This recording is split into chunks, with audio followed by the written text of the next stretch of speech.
ఒక్క మెథడ్ ఏంటంటే నేను మాట్లాడుతున్నప్పుడు కూడా ఈరోజు మనం ఒక వరద వచ్చింది మాట్లాడుతున్న ప్రిన్సిపల్ సెక్రటరీ గారితో కూడా అదే మన శశిభూషణ్ గారితో అదే ప్రత్యేకంగా చెప్పడం జరిగింది. ఈరోజు మన వరదలు వచ్చినాయి, ఓకే మనం కరెక్ట్ చేస్తాం, ముందుకెళ్తాం.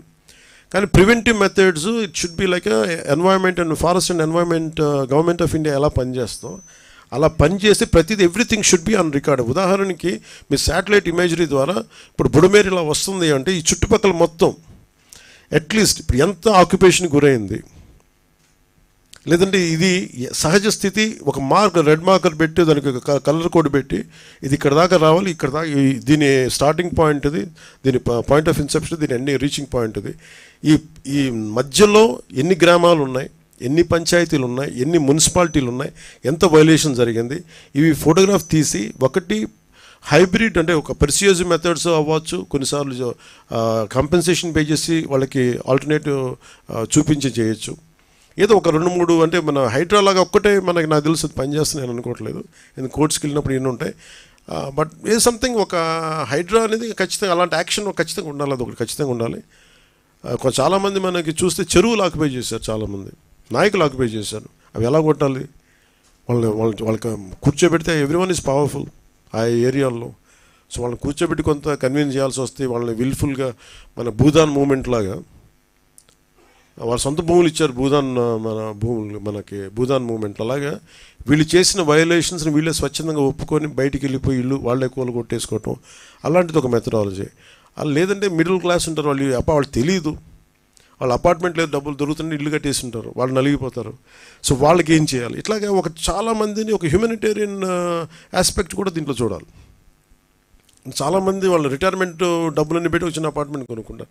సో అట్లాగా ఈ నదీ పరివాహక ప్రాంతాలంటే మొన్న నేను ఉదాహరణకి వచ్చిన వైలేషన్ జరిగింది. ఫారెస్ట్ డిపార్ట్మెంటు అటవీ శాఖ పరిధిలో ఉండే అడవిలో ఒక చిన్నపాటి వైలేషన్ జరిగితే ఎంత క్లియర్ కట్గా ఉంది అంటే నెల రోజుల ముందు లేని కట్టడం ఇప్పుడు వచ్చేసింది అనేది చాలా క్లియర్ కట్గా శాటిలైట్ ఇమేజరీ తోటి చాలా చూపించారు. అలాంటిది మనకు మెథడాలజీ ఉంది.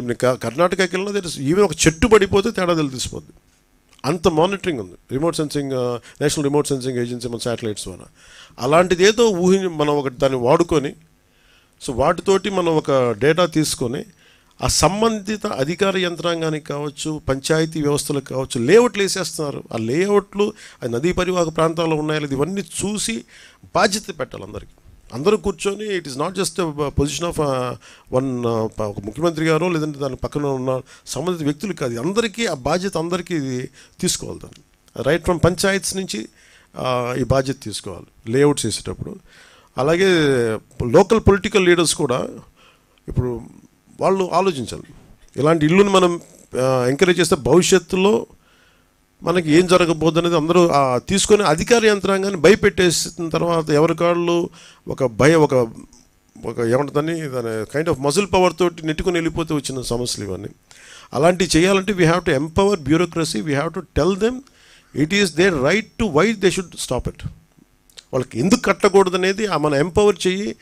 పొలిటికల్ లీడర్షిప్ వాళ్ళకి అండగా నిలబడకపోతే మటుకు ఇలాంటి వైలేషన్స్ మేము ఒక 10 years తర్వాత, ఒక 15 years తర్వాత, 20 years తర్వాత ఇంకో ప్రభుత్వం వచ్చినా కానీ ఉదాహరణకి రాదనుకోండి, బట్ చెప్తున్నాను మనిషి ఆశావాది కదా.